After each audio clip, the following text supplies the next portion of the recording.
घर एक फौजी होगा तो क्या बात सच है ऐसे ये? में नहीं होगा भाई साहब। 300 बंदे में से 10 निकाल रहे, कहाँ से होगा हर घर फौजी?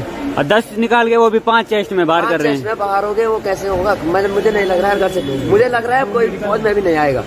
लड़के पछता रहे हैं भाई, यहाँ के हैं लड़के सोच रहे हैं हम आए क्यों यहाँ हैं। मैं तो बेकार करता हूँ, 4000 में कहीं लगा देते, खचर लेता, किराना में पैसे कमाता, बहुत होता। पापा ने मुझे यहाँ आने का किराया दिया, कर्जा लेके दिया, लेकिन यहाँ लोग यहाँ ऐसा हो रहा है, लड़कों के साथ हो रहा। 2000 रुपये बचे हैं। अब भर्ती अभी है नहीं। Welcome back to my YouTube channel running with Akhil. So guys, पहले तो सबसे पहले मैं माफ़ी चाहता हूँ आपको कि इतने दिन से वीडियो नहीं आई, और इसलिए नहीं आई क्योंकि वीडियो बनाने का मन ही नहीं हो रहा था। क्यों नहीं हो रहा था? क्योंकि आपको पता है अभी अग्निवीर की भर्ती हुई है कोटद्वार में, और आपने देखी है बहुत सारी वीडियो वहाँ की, क्या हो रहा है क्या। और आप ये भी सोच रहे होंगे तो पॉडी फिजिकल एकेडमी के जो कैंडिडेट थे उनका रिजल्ट क्या रहा। तो केवल 4-5 बच्चों ने ही क्वालिफाई की रेस, और बाकी सब बाहर हो गए। क्योंकि मुझे खुद निराशा हो रही है, हमारे ट्रेनिंग में कुछ कमी थी इसलिए हम रेस नहीं निकाल पाए, और कुछ ऐसे भी हुए कि जो पीछे फंस जा रहा था वो नहीं निकाल पा रहा था, और जो आगे फंस जा रहा था चाहे वो मेहनत करता है नहीं करता, बट वो रेस क्लियर कर रहा था। क्योंकि जब आगे वाली लाइन उठ रही थी तो 200 मीटर का गैप हो जा रहा था। तो अब हम, इसलिए मेरा वीडियो बनाने का थोड़ा मन नहीं हो रहा था, और 4-5 निकले जिनमें से 2-3 अभी मेडिकल फिट हैं, और जो 1-2 हैं वो रेफर हो के हैं। तो अब कुछ पॉइंट मैं बताना चाहूँगा कि ये अग्निवीर भर्ती है जो वो सही है या गलत है। तो सबसे पहले तो आर्मी को ब्लेम करना बंद करो कि आर्मी ये कर रही है वो कर रही है, क्योंकि जो मैनेजमेंट, आर्मी अब अंडर में चले गई है गवर्नमेंट के। साफ सीधी बात है, गवर्नमेंट के अंडर में वो चले गई है। क्योंकि पहले ऐसा था, आर्मी का रूल अपने में ही एक इम्पोर्टेंट बात होती थी कि आर्मी ने जो डिसीजन ले लिया उसमें गवर्नमेंट भी कुछ नहीं कर सकती। बट अब गवर्नर ने पूरा अपना हाथ डाल दिया आर्मी के अंदर। अब जब उनमें वैकेंसी ही नहीं होंगे तो वो हाइट भी बढ़ाएंगे, रेस भी कम करेंगे, कंपटीशन भी ज़्यादा करेंगे, क्योंकि उन्होंने इतने बच्चे कैसे में सेलेक्ट करने हैं।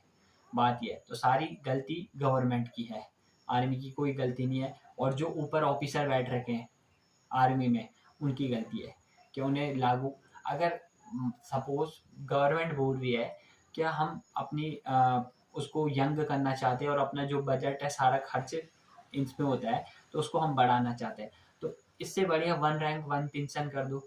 अगर आप कोई जनरल कर्नल हो, उसे आप पेंशन उसकी 1.5 लाख रुपए दे रहे हो, और एक जो आम सिपाही है उसको आप 15,000 20,000 ये पेंशन दे रहे हो, तो बहुत डिफरेंस है। इसलिए 1 रैंक 1 पेंशन कर दो। सेकंड थिंग, जितने भी सरकारी टीचर हैं इनकी सैलरी भी कटौती करो, इनकी पेंशन में भी कटौती करो, तो वहाँ से सारा बजट आ जाएगा। क्योंकि आर्मी को कभी नहीं छेड़ना चाहिए। आर्मी में हमने पहले भी जंग लड़ी है, तब भी हमारे पास टेक्नोलॉजी नहीं थी, तब भी हमारे पास मॉडर्न हथियार नहीं थे, बट हमने जंग लड़ी है। जंग यहाँ से लड़ी जाती है। अब यूक्रेन ही को देख लो, यूक्रेन अभी तक लड़ रहा है, उसमें क्या इतना पैसा है, इतना पावर है? नहीं, बट उसमें जो मैन पावर है, जो उनके देशभक्ति है वो ज़्यादा है, तो वो रशिया को टक्कर दे रही है। तो वही देशभक्ति कम हो रही है अब युवाओं में, क्योंकि कौन जाएगा 4 साल के लिए? अब ये सोचो, 4 साल के बाद अगर आप पैसे लेके आ गए 10 लाख, और आपने पूरा जमा पूंजी आपके 30 लाख पे, सपोज भगवान न करे कभी किसी की तबीयत खराब हो गई, वो सारे पैसे वहां लग गए, तो क्या? पहले मेडिकल में सुविधा भी मिलती थी, सब कुछ मिलता था, मतलब एक वो रहता था बैकअप। अब 4 साल के लिए कौन जाएगा? गोली खाने के लिए जाएगा, मरने के लिए जाएगा? नहीं ना। तो कौन जाएगा? कोई युवा जाने के लिए अब तैयार ही नहीं है। उससे बड़े कोई बोलेगा कि मैं होटल मैनेजमेंट में अपना इन्वेस्ट करूँ या किसी में बिजनेस में इन्वेस्ट करूँ, फिर फायदा हो जाएगा 4 साल के। अब अगर वहाँ 4 साल के क्या सीख के आए हम लड़ाई तो सीख के आएंगे, उसमें हमें बाहर की दुनिया में क्या फ़ायदा होगा? अगर आप किसी कंपनी में जाते हो तो वहाँ क्या फ़ायदा होगा? तब तक आपकी नॉलेज पूरी ख़त्म हो जाएगी जहाँ आपको डेवलप होता है। ये बात भी है। और फिर सेकंड थिंग, क्या शुरू से देखो, पहले जो बिपिन रावत सर थे उन्होंने हमारी हाइट बहुत कम की, 166 थी, वहाँ से 163 की। उनका हम दिल से धन्यवाद भी देना चाहते हैं। और अगर इस टाइम वो होते तो मुझे नहीं लगता ये कानून भी लागू होता।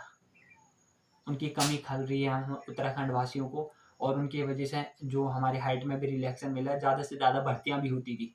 अब आप पिछली भर्ती देख लो, कोविड में कि कितने बच्चे निकाल रहे थे, 50-50 60-60 बच्चे ले रहे थे वो एक ग्रुप में, और आज 10-15। जो बीच में फंस जा रहा था, जो पीछे फंस जा रहा था, वो तो मतलब ही नहीं है, चाहे वो कितना अच्छा रेसर भी है, मतलब ही नहीं है, वो निकाल सकता है। मैं भी नहीं निकाल पाता अगर मैं पीछे फंसता, बीच में फंसता। उसके लिए ये तो सालों की मेहनत चाहिए।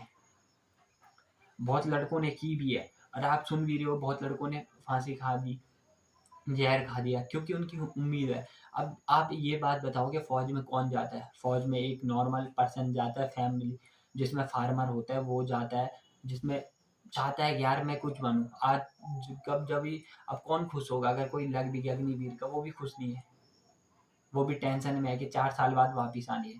और अब फिर से जो बडी सिस्टम था वो धीरे धीरे जो खत्म हो रहा था वो फिर से चालू हो जाएगा, और फिर से रिश्वत भी ली जाएगी, क्योंकि वो बोलेंगे तेरा 25% में सिलेक्शन करना है तो तू हमें इतने पैसे दे दे, हो गया।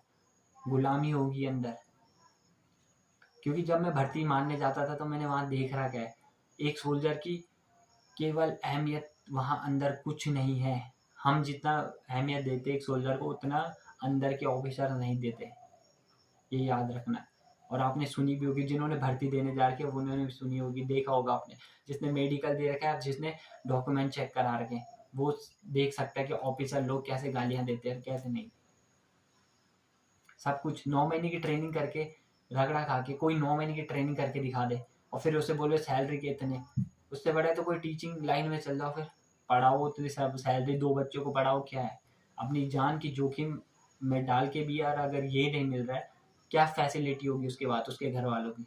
कुछ फैसिलिटी नहीं होगी, तो क्यों जाए कोई आर्मी में? और आज मैं ये नहीं कहता जाए नहीं, क्योंकि देशभक्ति हमारा पहला आगे प्रियोरिटी है, बट क्या करें, ऐसी सरकार ने मजबूर कर दिया है। 4 साल के लिए 25%, 25%, ये तो 25% ही लो, फिर क्यों करेंगे इतने भर्ती? 25% ही लो, जितने 25% ही लो हर जगह में। और ये जैसे आज यहाँ हो रहा है वो बाहर होता है, जैसे हरियाणा, इनकी यहाँ 10-10 हाइट में ज़्यादा लेते हैं। ये पहली बार उत्तराखंड में हुआ कि ऐसा हुआ कि इतने कम बंदे ले रहे, हाइट में भी बाहर कर दे रहे।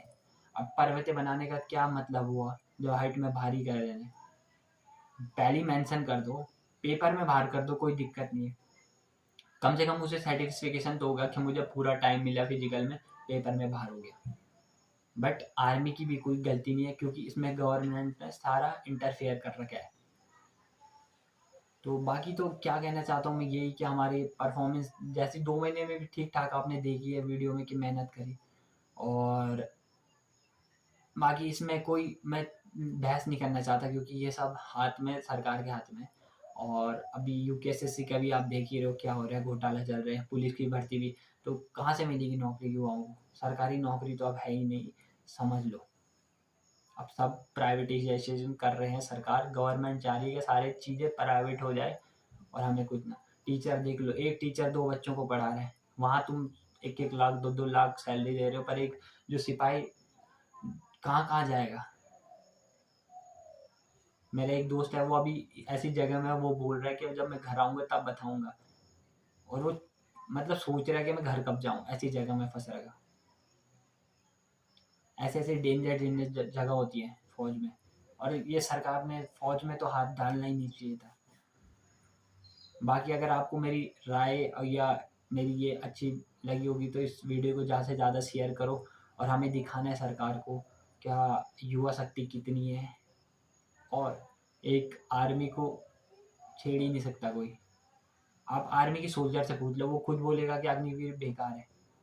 कौन अग्निवीर अपने बच्चे को, जो भर्ती हो रखे हैं, जो कौन फौजी अपने बच्चे को अब अग्निवीर में भेजेगा? कोई नहीं भेजेगा। वो बोले 4 साल में तो खिला नहीं सकता क्या? जितना तो क्या कमा के आएगा? कुछ नहीं कमा के आएगा। साथ ही अब बड़ी सिस्टम बहुत ज़्यादा जोरों शोरों से चलेगा, ये ध्यान रखना। क्योंकि सबको 25 सिस्टम में आना है, सबने जो चेलागिरी करेगा वही 25% में आएगा। ये भी देख लेना, जो रिश्वत देगा वही 25% में आएगा। और सबसे ज़्यादा अगर करना ही था तो ऑफिसरों की क्यों नहीं करी?